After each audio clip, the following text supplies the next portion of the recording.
What's going on? It's Navy Vet 88 and I'm coming at y'all with another video today. This will be my video that was something that was personal to me because I've seen so many different people go through it. This video is going to be the 5 things that I wish I knew before I bought my first firearm, and specifically before I bought my first pistol. So starting off, my first pistol that I had was a Glock 22 chambered in 40. I didn't like it, but I carried it, and I thought that maybe the Glock 40, what I used to hear all the time, was pretty much like what I needed to have. So I didn't know any better. I was used to having the Berettas back when I was in the Navy, so when I heard about the Glock 40, I was like, I gotta get one. So I got one, and it was the most uncomfortable shooting firearm I've ever had or owned, next to my M&P Shield, which was chambered in 40. And I didn't like that at all. I'm not a fan of the 40 caliber, period. I'm a 9mm guy. I had a 45 in my FNX 45. But other than that, that's the only handgun caliber that you'll see me carrying, period. I might switch out of a Glock, but I'll never leave from the 9mm caliber. So first off, the first thing that I feel like you should know is what type of firearm that you want. A lot of people see different things that are fads, whether it be a Canic, whether it be a Taurus, whether it be a M&P. A lot of people hear about firearms, and the people that they're around in their community only carry a certain type of firearm because of maybe the price. So they like something that's lower in price and it's easily and readily available in the stores. For me, I was kind of like that initially, but as I started to grow a little bit further, I started to gain a little bit more knowledge, and I was like, okay, I'm gonna get rid of this 40, and I end up getting a Springfield Armory XD, which was the full 4-inch model that was similar to the Glock 19. After that, I can't remember what I got. So anyway, knowing what type of firearm you want is key number 1. So for here, we have the, as you can see, this is a Glock 49, chambered in 9mm. It has a barrel length that is, I think similar to the Glock 17, with the lower frame that is similar, if not the same, as a Glock 19. So this one has a little bit more of a barrel to it, so you can get off better shots at a better distance. But if you're a proficient shooter, it really won't matter. So that's that with Ameriglow night sight. I'm sorry, Ameriglow red dot, and it still has just the standard sights on it for right now. 15 round magazine. And there you go, lock back, and we're good to go. So knowing what your first firearm is going to be is key and essential, because it will help you narrow down exactly what it is that you want, the exact brand, the exact model. Here we also have another Glock, which is a Glock 19, which is my everyday carry pistol. And I carry this pistol, like I said, every day. It has the Holosun red dot on top with trigger gun, suppressor height, night sights. You gotta say that a whole bunch of times. And as you can see, we got goon tape on it. So this is a perfect pistol for anybody, in my opinion. I'm a Glock fan, so I'll always go with having a Glock 19 over any other firearm for any first time shooter or somebody who's been shooting for 15, 20 years. The Glock, it just feels good, it points well, it's dependable, it's reliable, it's the best pistol out of the box, in my opinion. So I'm not one to tell a person what gun to get, but if you're gonna get a gun, get something similar to a Glock 19. Number 2, the second thing that I wish I would have knew before buying my first firearm was knowing what kind of holster to get. So right here we have the TrexArms holster, which is the inside the waistband holster, as well as another TrexArms Sidecar, which is also in the waistband holder. What I've seen a lot, and what I've experienced too, when I first got my first holster, it was I think it was called Uncle Mike's or something like that. It was a soft padded holster. It was very, very soft. It was almost like a nylon, and the clip that went into your pants pocket was just like a plastic clip.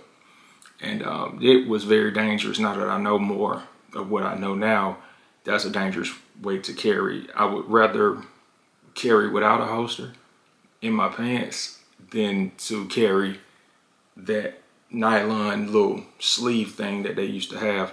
I see a lot of people still do it, and I feel like I wish they didn't. I wish they would get more knowledge, and some people you just can't tell. I've argued with people on here all the time about a whole lot of different things. So some people are just stuck in their ways. And some people are not willing to change, and they feel like if you ask them to change, they probably feel like I'm more inclined to want to be something else in life or like other people who don't look like me. And they'll pretty much say you just want to be like them, and that's why you're trying to get me on to shooting this and shooting that. But that's not the case. I just want to see everybody be safe, especially anybody that's carrying a firearm. Thirdly, we're going to number 3, ammunition. So right here, if you can see, we have these are, I want to say 6R. Yeah, these 6R V-Cram 124 grain hollow points. Right here, we have just your standard ball ammo. I think it's 115 grain. I'm not sure who makes it. Probably some Winchesters that I got. And these are just training rounds.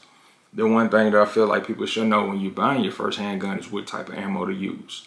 This ammo here, this hollow point, is something that would be considered for self-defense. This is a training round. This is a spearhead ball. It pretty much turns into a dart when it flies out. So you'll hear about a lot of people getting hit a lot of times, and they're getting hit with rounds like this, and the rounds are basically like darts just flying through you. They'll kill you, don't get me wrong, it is organs and all that. These rounds will pass through you. These rounds are meant to break up inside of contact. So any flesh, any type of soft tissue, once this gets in, it'll expand out, almost kind of like stumping in a mushroom, and it stays inside of the body. This protects for helps with over-penetration. It also delivers a not only lethal but an uncomfortable feeling, because as the bullet leaves the casing and it gets into the target, it expands open and it turns to pretty much feeling like razor blades inside of your body.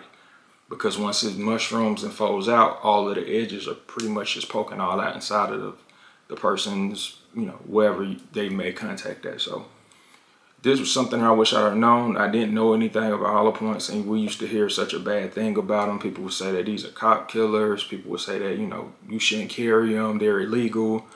And as I got older, I realized a lot of that stuff was just a lie. So this is ammo that you would use for the range. It's fairly cheap.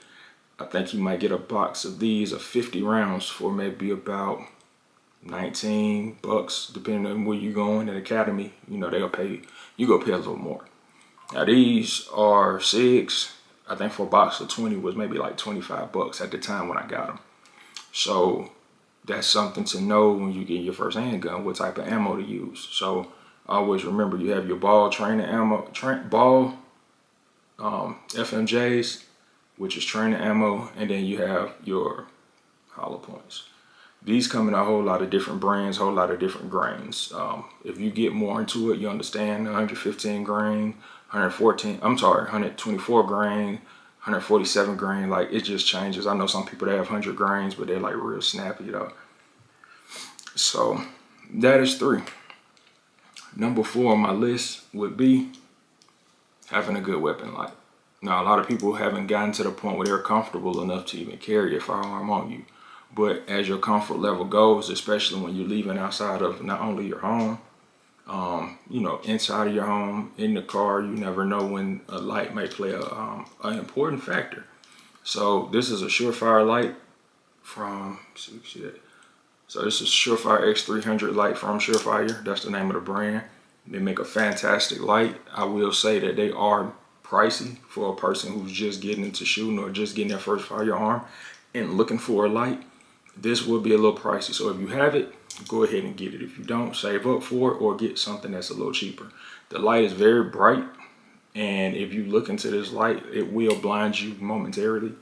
So I feel like this is kind of somewhat of a weapon, because anybody who looks into this light, it's going to blind you. You just can't help it. Some people say, oh, well, you shouldn't have your light on when you're clearing rooms or clearing houses and stuff like that. But it lets the other person know, if they can't see you yet, where you are. They'll know your general direction. So if they look over to look at you, they're going to look into this light. They could try to shoot at the light, but if they look into this light, it's a wrap. It's kind of like a deer in the headlights, basically. And if you wanted to go with something smaller, because this light can become very, should I say, bulky if you put it on. And I'll just give you an example right fast. I'll put it on one of these pistols and just screw it down. And I'm not gonna screw it all the way, tighten it all, just enough to sit on there. So now you can see how much space it actually adds on to your pistol at this point. Now, if you want to go another route, you can go with something that's a lot shorter, and this is the Streamlight Tlr-7. It's a lot shorter, has just as much illumination when it comes to light. The brightness on initial impact, I feel like it's not bright as the X300, but this is still a fantastic light. So I've shown you this one, which is the X300, and you can see how much it comes out and protrudes from the barrel. And we'll take this one off, and then I'll give you a better look at what it looks like when you have on a slimmer light.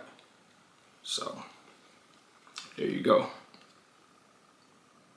Now you have the Glock 19 with the Tlr-7, and as you can see, it's flush right with the barrel. So if you're deciding to carry a holster, whether it's an appendix style, whether it's at the 3 or 4 o'clock, it can be a little bit more comfortable because you can put something like this into a holster like this. Easy peasy. But when you go into the Tlr-7 light, get this in here, and it'll go down in there like that. Oh, got it in backwards. So I haven't screwed it all the way down. That's why it's not going in. But yeah, and now you have to have dealing with the little extra that comes at the bottom. So if you have this, you have that. There you go. So we've talked about choosing your first pistol. We've talked about the ammo. We've talked about holsters. And we've talked about lights. The next thing that I would say should be discussed would be training. Training. I'm not one of those people that say you need to go out there every Saturday and go to the range and shoot 2,000 or 3,000 rounds.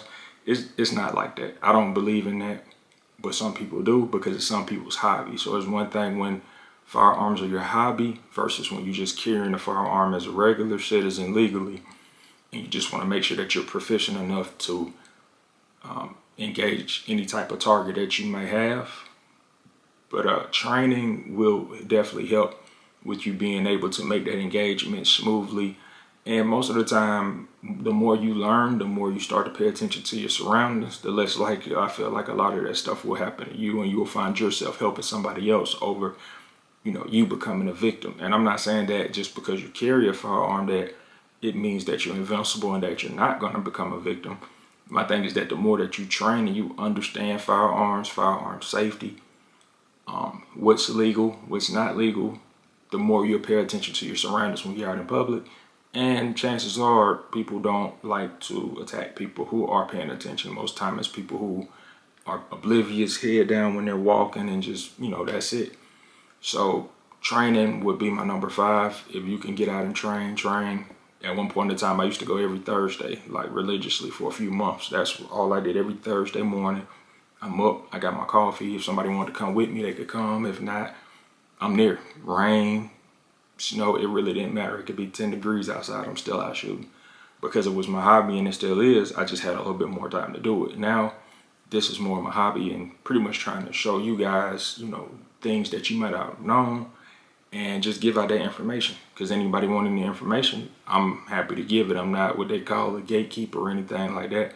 I know some things I don't. Some things I like, some things I don't, and some things I agree with, and some things I don't agree with, especially within the 2A community, especially with some of the content creators. I came into this back in 2011 when I bought my first pistol, and Holosun Noir was the person that really helped me make that transition over into the community, to really open my eyes up to see, what it was about. And I appreciate him for that. Whether I meet him in life or something, I don't know, hopefully. But, he helped me get into there. And when I got in it then in 2011, it was not like what it is right now. It's more people who look like me and, are from places that I'm from that are in the community now. And I love it. Absolutely love it, because I feel like the community is supposed to be for everybody, because 2A rights are a constitutional right, and all of us are American. So that's, you know, that's it. It don't have nothing about color in there. Some people could say what it was meant for and what it's not meant for, but today, in 2024, we are U.S. citizens. We are legally owned and firearm owners. If we can, you know, legally own them, we are just a community. We're not a race. We're a community of people who support the Second Amendment and people who support protecting yourself, your family, your loved ones, and then your fellow man. And that's just my take on it. I know it can become a little left field with me, you know, giving my ideas.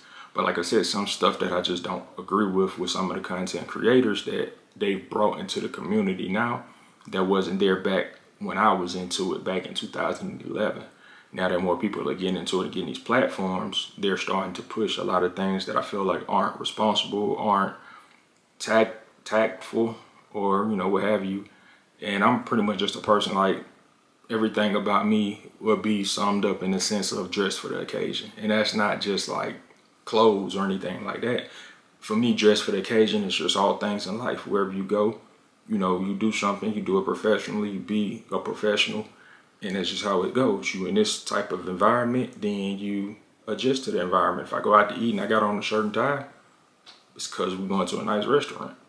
And it's just, you know, that's what it is. But that could be me. But like I said, I ain't got no hate, man. I ain't no sucker, because, you know, I can't hate on nobody who getting an honest dollar at the end of the day, because so many people could be doing so many other things. But just because of that don't mean that I have to agree with everything that they do, because it's just not the case. We good, you know, it's good to have some debate and some, you know, just not everybody not seeing things the exact same way. But as long as we can always come together as a community, that's the only thing that matters. So I've done my spiel, I've done my talking. These were my top 5 things that I feel like all firearm owners should know before purchasing their first firearm. Anything else anybody want to know, put it down in the description. Like, share, comment, subscribe, all of that. I appreciate y'all. This is Navy Vet. Out.